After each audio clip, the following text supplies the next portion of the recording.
Bonjour à toutes et à tous, alors bienvenue sur la chaîne de la librairie Prologue pour cette première vraie vidéo en facecam. Alors pour commencer, je trouvais que c'était bien de vous parler de la librairie indépendante et du coup j'ai fait appel à vous en vous demandant sur Instagram de me poser des questions sur le métier de libraire et du coup j'ai eu pas mal de questions donc je vais pouvoir vous y répondre. Et en introduction, je voulais juste vous dire que le métier de libraire, c'est un métier assez particulier parce que la librairie, finalement, c'est un commerce. Mais ce n'est pas un commerce comme les autres parce que, vous le savez, et si vous ne le savez pas, et ben, voilà l'information, c'est un métier qui est régi par la loi Langue. Et donc le libraire n'a pas le droit de choisir le prix qu'il souhaite fixer sur le livre, c'est l'éditeur qui fixe le prix notamment. Et il y a beaucoup de règles comme ça dans la librairie, alors celle-ci, la loi sur le prix unique, voilà, c'est quelque chose qui est... c'est la base de cette loi, mais il y a d'autres contraintes qui ne sont pas forcément des contraintes finalement, mais il y a d'autres réglementations. Et c'est pour cela que le métier de libraire est un métier assez particulier. Et c'est aussi un métier particulier puisque ce que l'on vend, eh bien, ce sont des livres évidemment, mais ces livres, il ne suffit pas de les toucher et de les mettre en rayon pour pouvoir ensuite les recommander.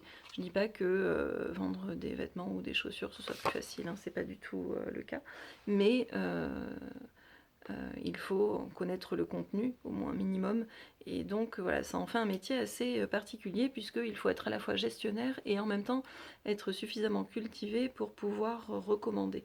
Donc bon, c'était la petite parenthèse, la petite intro pour vous présenter vraiment très rapidement ce métier, qui est un métier passion, mais souvent la passion est mise bien à mal par le côté commerce et gestion. Néanmoins, vos questions se sont plutôt tournées vers le côté... Bah non, en fait, je suis en train de re-regarder vos questions. J'ai pris mon petit carnet à questions, mon petit stylo pour barrer les questions déjà auxquelles j'ai déjà répondu. Et non, finalement, ce sont des questions assez généralistes sur la lecture, et la culture et sur le métier de libraire en lui-même. Alors je commence déjà par les questions un peu, disons, concon, qu'on m'a posées, qui viennent essentiellement de ma famille, hein, mais bon, je les présente quand même, il n'y a pas de raison. Donc il y a une certaine briochette qui m'a demandé si je vendais des livres. Donc oui, je vends bien des livres, hein. Contrairement à ce qu'indique l'enseigne que j'ai conservée de la charcuterie et du traiteur, que je n'ai pas encore fait changer. Donc je ne vends pas de saucissons ni de plats préparés, cuisinés. Je vends bien des livres. On veut des anecdotes. Non. En privé si vous le souhaitez, forcément que j'en ai des anecdotes, c'est assez amusant, ça fait sourire, mais voilà, j'ai pas envie d'en parler là. Peut-être le jour où je serai prête, je vous présenterai quelques anecdotes qui me concernent aussi, hein. Des fois je fais des bourdes ou je peux raconter des choses un peu nulles, mais voilà. Là, non, donc Élise, désolée. Ensuite j'ai eu des questions en rapport avec mon expérience de lectrice. Donc comment choisis-tu ce que tu lis? C'est très compliqué. Je lis d'abord ce que j'ai envie de lire, les auteurs que j'aime, les maisons d'édition que j'aime, les résumés qui me donnent envie. Je ne lis pas ce que les représentants me pousseraient, entre guillemets, à lire. Je lis vraiment ce que j'ai envie de lire. Voilà, je n'écoute pas vraiment les injonctions médiatiques et ou commerciales. En revanche, je prends des conseils des autres lecteurs, que ce soit mes clients ou des personnes que je suis sur Instagram et ça ou sur YouTube. Voilà, ça oui, mais voilà, je me pose pas de limite en fait et ni de contraintes. Je lis vraiment ce qui me fait envie. Bon, en ce moment c'est très compliqué, c'est la panne de lecture. 5 livres à lire absolument pour être belle et intelligente comme une libraire. Alors, c'est la même personne qui se reconnaîtra. Je sais pas si en lisant ces livres-là, on est belle et intelligente comme une libraire, mais admettons. J'ai choisi, moi, de vous présenter les livres qui m'ont marqué, parce qu'il n'y a pas de livre pour être intelligent comme une libraire. Il y a des livres et il y a ce qu'on a envie de lire. Je n'aime pas du tout le postulat de dire je vais être très franche et très cash, hein, ça c'est de la merde, ça c'est bien parce que ça fait un télo. Non, chacun lit ce qu'il a envie de lire. Euh, je n'ai pas à juger, ce n'est pas mon rôle. Mon rôle c'est d'être là pour conseiller. Et il y a des choses que je n'aime pas, mais c'est une question de goût, et des choses que d'autres personnes n'aiment pas et que moi j'adore. Voilà, ce sont des questions de goût. Il n'y a pas de bonne ou de mauvaise littérature. Que les choses soient très claires. C'était pas la question, hein, et c'était pas du tout ce que sous-entendait la personne qui m'a posé la question, mais je trouvais que c'était bien de le dire, parce que je sais que parfois ça peut arriver en librairie qu'on se sente mal à l'aise, qu'on n'ait pas envie de rentrer parce que ça fait un télo, mais non, en librairie vous pouvez trouver tout ce que vous voulez, et en tout cas chez moi, vous ne serez pas jugé.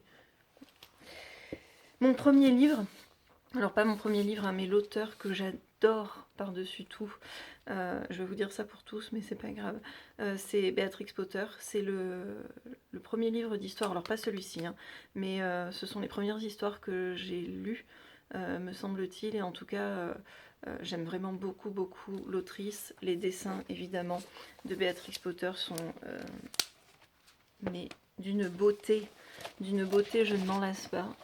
Voilà, c'est très très beau. J'aime beaucoup le personnage de Béatrix Potter en particulier, et je suis une fan. Je collectionne les figurines, je collectionne les bouquins, même si j'ai déjà les histoires dans d'autres bouquins, j'achète. Voilà, si vous avez des choses Béatrix Potter dont vous ne voulez plus, voilà, je suis une passionnée, vraiment. Ensuite, autre émoi littéraire, les Fables de La Fontaine. Ça c'est ma première version des Fables de La Fontaine. Alors on n'est pas sur du Béatrix Potter là au niveau des illustrations, c'est assez kitsch. C'était cette maison d'édition Emma qui était très en vogue dans les années 80 et 90. Voilà, mais bon, La Fontaine, on va fêter les 400 ans de sa naissance là le 8 juillet. Il y a peut-être quelque chose de prévu. Il y a quelque chose de prévu au festival S'émouvoir à Champs-sur-Tarentaine le 3 et le 4. J'ai demandé à ce qu'il y ait s'il pouvait y avoir une scène ouverte sur La Fontaine, et donc je pense que ça va être fait. Donc voilà. Je l'ai en plusieurs. J'ai les fables dans plein d'exemplaires. Le plus vieux, c'est celui-ci que j'ai récupéré chez mes grands-parents, qui date du début du 19e, et là on est sur de l'illustration beaucoup plus classique. Voilà, avec ses gravures. Il a bien vécu, et puis je l'ai beaucoup ouvert aussi, beaucoup lu. Premier vrai livre que j'ai lu, je dis vrai livre d'adulte, enfin de grand, parce qu'il n'y a pas d'image. Les autres aussi sont des vrais livres, mais celui-ci n'a pas d'image. C'est La Croisade des Grenouilles de Stéphane Chuli, dans cette belle collection, La Père Castor, Castor Poche chez Flammarion, que les plus âgés, les plus de 30 ans connaissent. Mais ça j'ai adoré, parce que c'est l'histoire d'un ado qui part en croisade contre un gros entrepreneur qui veut construire des bâtiments, je sais plus ce que c'est, un centre commercial, enfin peu importe, sur un marais où il y a des grenouilles, et lui il ne veut pas ça. Et c'est un livre très écolo, et j'avais déjà ces problématiques-là ancrées dans ma tête à ce moment-là, donc je suis assez cohérente sur la durée. Le premier livre d'adulte que j'ai lu, et je me demande encore comment mes parents ont pu me laisser lire ce genre de choses, j'avais 12 ans, c'est paru en 97, c'est Eureka Street de Robert McLean Wilson. C'est le premier livre d'adulte que j'ai lu, vraiment. Voilà. C'est un vrai, hein, c'est chez Christian Bourgois. Voilà, ça parle de l'Irlande, Irlande du Nord. Je suis passionnée par l'Irlande depuis très très longtemps, depuis à peu près cette époque-là, depuis que j'ai 11-12 ans. Et ce que j'adore dans la littérature irlandaise particulièrement, alors, il n'y a pas de chauvinisme. En fait, la littérature irlandaise reflète ce que vous pouvez ressentir lorsque vous allez en Irlande. C'est qu'il y a un vrai amour, une vraie reconnaissance pour la culture, sa culture, son histoire. Voilà, ce n'est pas du tout renié, on met en avant ils mettent en avant leur culture, et c'est le cas aussi dans la littérature irlandaise, mais il y a une vraie ouverture sur le monde, c'est-à-dire que l'autre n'est pas un problème, absolument pas. Et c'est ce que l'on retrouve dans la littérature irlandaise, et j'adore, si vous cherchez des conseils littérature irlandaise, venez chez moi, vous allez en trouver pour tous les goûts. Et je suis tellement cinglée que je le collectionne dans différentes éditions dès que je le trouve. Et on m'a offert récemment le 10-18, le format poche 10-18, qui est introuvable puisqu'il est en rupture de stock. Il passe chez Babel, chez Actes Sud, je ne sais plus à partir de quand, mais voilà. Bon, ben voilà, on a les problèmes qu'on se crée, hein. Autre très beau texte, très marquant, c'est Tous les matins du monde de Pascal Quignard. J'aime beaucoup Pascal Quignard parce que ça a été un auteur qui m'a accompagnée pendant mes études. J'ai fait des études d'histoire de l'art, j'ai fait une thèse en histoire de l'art sur l'architecture de la Renaissance en Périgord. Et Pascal Quignard parle beaucoup de l'époque moderne, et notamment dans Tous les matins du monde, où il parle de Monsieur de Sainte-Colombe, qui était un compositeur du XVIIe, un gambiste, il jouait de la viole de gambe, et de Marin Marais, qui est le très grand gambiste que l'on connaît. Et j'avais d'abord vu le film de... je sais plus, évidemment. D'Alain Corneau, pardon, qui reprend vraiment mot pour mot le texte, les dialogues de Pascal Quignard, et qui est sublimé par les décors, par le jeu d'acteurs de... Ah, c'est pas vrai, ce matin, je perds tous les noms.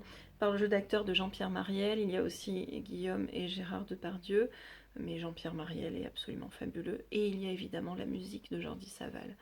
Et c'est un texte vraiment fabuleux, c'est très très court, vraiment très court, et je vous conseille, si vous voulez lire de la très belle littérature, ça fait 110 pages, une centaine de pages, lisez du Pascal Quignard, c'est fabuleux. Et puis un livre, un roman, une BD, j'aime pas le terme roman graphique, une BD très marquante aussi, que je lis tous les ans, et c'est Maus d'Art Spiegelman, qui a eu le prix Pulitzer. C'est la seule BD qui a eu le prix Pulitzer, c'était dans les années 90-92. Voilà, c'est l'histoire de... Je lis tous les ans, mais j'ai oublié son nom. Du père d'Art Spiegelman, qui va vivre la Seconde Guerre mondiale. Il est polonais, il est juif, et il est déporté, évidemment. Sa femme aussi. Et c'est splendide. Voilà. Alors, là, c'est un classique, hein, voilà, je vous le montre. Classique de la littérature. C'est absolument fabuleux. Et si vous avez l'occasion de tomber sur MetaMouse, que Art Spiegelman a publié un petit peu après, qui revient sur les origines de Maus, et où il y a toute l'interview de son père, foncez. Et c'est vraiment une littérature fabuleuse. Les dessins sont magnifiques, c'est d'une très très grande qualité. Voilà, bon, je ne peux pas en dire plus, de toute façon je ne suis pas objective, ce sont mes livres préférés. Enfin, il y en a encore plein, hein, mais j'ai fait cette sélection-là. C'est toujours celle-là que je fais finalement. Ça ne bouge pas tellement. Donc voilà, vous pourrez peut-être être belle et intelligente, ou beau et intelligent comme un libraire ou comme une libraire si vous lisez ça, ou si vous lisez autre chose, vous serez quand même intelligent et beau. J'ai eu également comme question, et cette vidéo va durer 3 heures, et surtout que j'ouvre dans 5 minutes, quelle est l'activité que tu aimes le moins et pourtant indispensable à la librairie? La gestion, je déteste ça. Quelle est l'activité que tu préfères en tant que libraire? La lecture, le conseil, ouais, la lecture et le conseil. Vraiment le contact des gens, le conseil, la découverte, voilà. Quelles sont les librairies ou les libraires qui t'inspirent? Ah, je voulais... Merci Agato pour cette question. Je voulais y réfléchir avant et je ne l'ai pas fait, mais j'adore j'adore, alors j'y ai fait un stage, mais j'adorais cette librairie avant. J'adore la librairie Préférence à Tulle, en Corrèze. Si elle passe par là, Valérie se reconnaîtra. Je suis... D'ailleurs, Valérie m'inspire, je vais expliquer rapidement pourquoi, et François qui travaille avec elle aussi, parce que je trouve cette librairie tellement belle. Je la trouvais déjà belle euh, avant que ce soit Valérie qui la reprenne. Bon, voilà, j'y suis allée il y a 10 jours, j'étais en émoi devant cette librairie et je trouve que la mienne est absolument laide et standard quand je vais à Préférence. Et Valérie m'a donné tellement de conseils, François m'a donné tellement de conseils, et que oui, oui, j'ai été très heureuse de voir que leur sélection se rapprochait de la mienne finalement. Donc voilà, cette librairie m'inspire, et puis après, voilà, j'aime découvrir des nouvelles librairies, donc on n'est pas à l'abri que je sois inspirée par d'autres librairies. J'aime beaucoup la librairie de Soulac-sur-Mer en Gironde, que j'avais trouvé très très belle. Voilà, bon. La librairie, ah si, une librairie splendide, Kenny's Bookshop à Galway en Irlande, qui m'avait fait fantasmer quand je l'avais découverte à 12 ou 13 ans. Voilà, j'aurais voulu y passer ma vie là-dedans, mais voilà. Est-ce que tu arrives à te sortir un salaire après 8 mois d'ouverture? Oui, pas gros, vraiment minime, mais je me dis, je me le sors parce que je travaille, donc je me sors un salaire. Quelles sont mes relations avec les éditeurs et les représentants? Alors les représentants, j'en vois certains, les relations sont très très bonnes, plutôt cordiales, donc c'est très très bien. J'ai des représentants en distanciel aussi, les relations sont très très bonnes également. Et avec les éditeurs, eh ben, les relations sont très bonnes aussi. Globalement, ça se passe bien. J'ai vraiment pas de soucis, et j'en suis très contente parce que je sais que ce n'est pas toujours facile pour certains libraires, notamment avec les représentants. Mais mes représentants sont très à l'écoute, et j'en suis ravie. Comment sélectionnes-tu les titres pour ta librairie? Commande, gestion des stocks. C'est dur. Je suis très influençable, donc dès que je vois un bouquin jeunesse qui me plaît sur Instagram ou YouTube, je le commande. Quand je reçois les catalogues pour les offices, donc les nouveautés, c'est très très dur de faire des choix, mais du coup je fais une première grosse sélection que je reprends plusieurs fois. Alors c'est un lourd travail, mais j'ai besoin de le faire parce que sinon je commanderai tout. Et j'affine au fur et à mesure. Voilà, je me dis non, ça c'est pas indispensable, ça on a déjà la même thématique, donc je le prends pas. Alors ça c'est pour les bouquins qui ne sont pas des bouquins indispensables, hein. Il y a évidemment des best-sellers du Marc Lévy, voilà. Ça évidemment il faut l'avoir. Mais après, et pour les auteurs aussi incontournables. Et puis après il y a ceux que moi je veux absolument voir parce que je sais que je vais les porter, je sais que je vais les défendre. Et puis pour tous les autres, ben je fais un choix comme ça. Je me dis mais non, ça j'ai déjà la thématique en librairie, donc non, ça... Bon, ça, non, ça me tente pas tellement. Ça, je sais que ça plaît pas à mon lectorat, donc non, je passe. Ça, j'ai essayé, mais le lectorat de bord et des alentours ne le lisent pas, donc ça sert à rien. Bon, de toute façon, il n'y a pas de formule magique. On peut commander tout ce qu'on veut, on n'aura pas tout, et on n'aura pas ce que certaines personnes demandent, donc il faut le faire à son goût, en prenant en compte les attentes des lecteurs, et voilà. Est-ce que tu es une libraire heureuse? Oui, je suis une libraire très heureuse. J'aime beaucoup ce que je fais. Je me sens très très bien. Je suis là où je dois être. Voilà, ça faisait des années, des années, des années que je pensais à la librairie, que je voulais ouvrir une librairie, que je voulais travailler avec les livres. Et j'y suis, et je suis heureuse d'aller au travail. Et limite, des fois, ça me manque. Le lundi, c'est mon jour de repos, et ça me manque parfois. Parfois, hein, je suis fatiguée là, donc j'ai envie d'être en vacances, mais non, je suis très très heureuse. Comment choisis-tu les livres? Donc voilà, c'est la même réponse que tout à l'heure. Et est-ce que tu lis tous tes livres, tous les livres de ta librairie? c'était dans les questions drôles. Évidemment non. J'aimerais, alors pas tout, hein, mais clairement je lis pas tout ce que j'aimerais lire. Déjà tous les livres un peu trop gros, je ne les lis pas parce que je n'ai pas le temps. Je vais vraiment aller en ce moment plus vers des livres plus petits pour en lire plus et pour pouvoir proposer une plus grande diversité de mon expérience de lecture au lectorat. Et voilà. Et si, quand j'ai très envie de lire un livre assez gros, je lis, hein, mais voilà. Mais non, je ne lis pas tous les livres de la librairie. Voilà. Donc voilà pour cette petite FAQ de 20 minutes, si je vois bien. J'espère que ça vous a plu. Je reviens très très vite maintenant que je prends un petit rythme. Je reviens très très vite avec des conseils littéraires ou alors peut-être une présentation des animations qui vont avoir lieu dans la librairie.